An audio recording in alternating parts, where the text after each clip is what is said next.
Good morning, students. We had started with electrolysis. Now, today we are going to deal with what is selective discharge of ions, or it is also called preferential discharge of ions. Now, selective discharge of ions at the respective electrodes, it depends on three factors. Let us discuss the first one, the relative position of the ions in the electrochemical series. I remember I had taught you what is the electrochemical series. So, any ion lower in the electrochemical series gets discharged in preference to those above.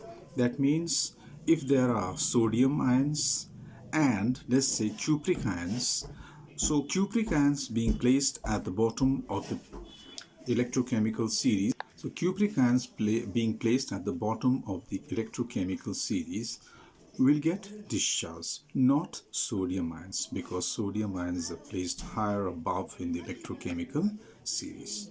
Now the second factor is concentration of the ions in the electrolyte. Higher the concentration of an ion, greater is the possibility of it being discharged. That means, let's say, if the concentration of silver ions in the electrolyte is great, then there is every possibility that silver ions will get discharged.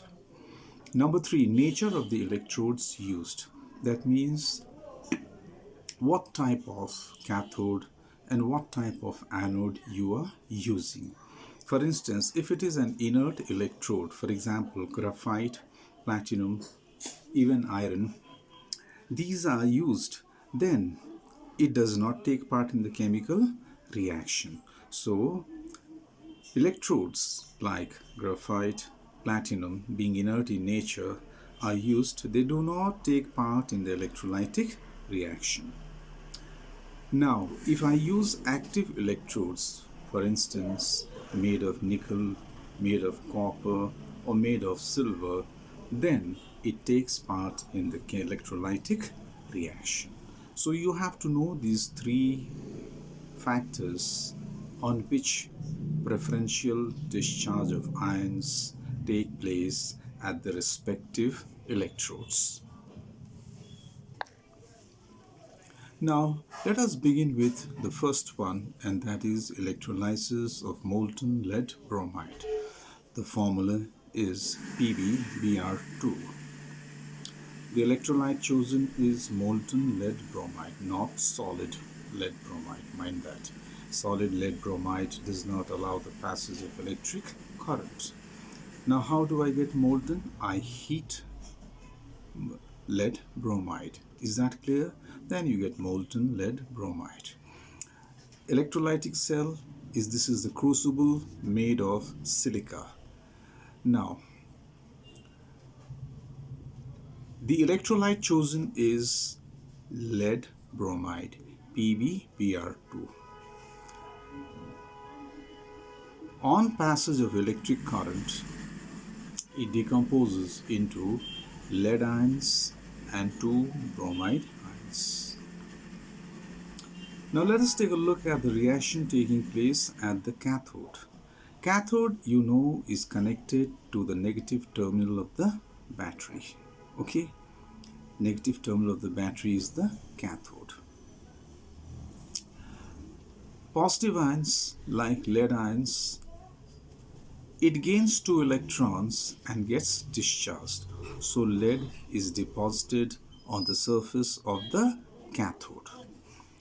Since gain of electrons is taking place, so what type of chemical reaction is that? Reduction. Now let us take a look at the reaction taking place at the anode. Anode is connected to the positive terminal of the battery.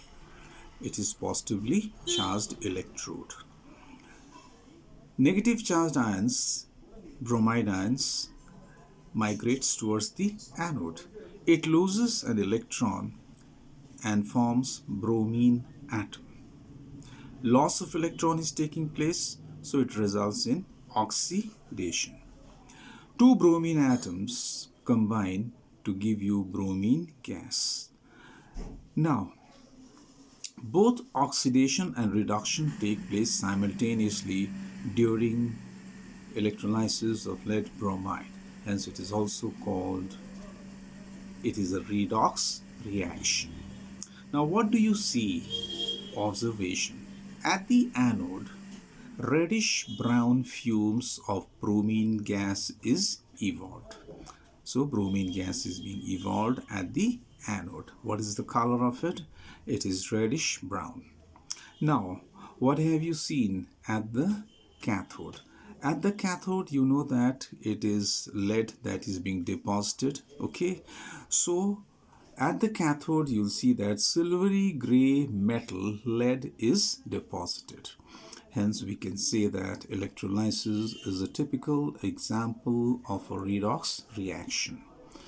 Please revise whatever is being covered and then you can attempt the questions that follows. Thank you.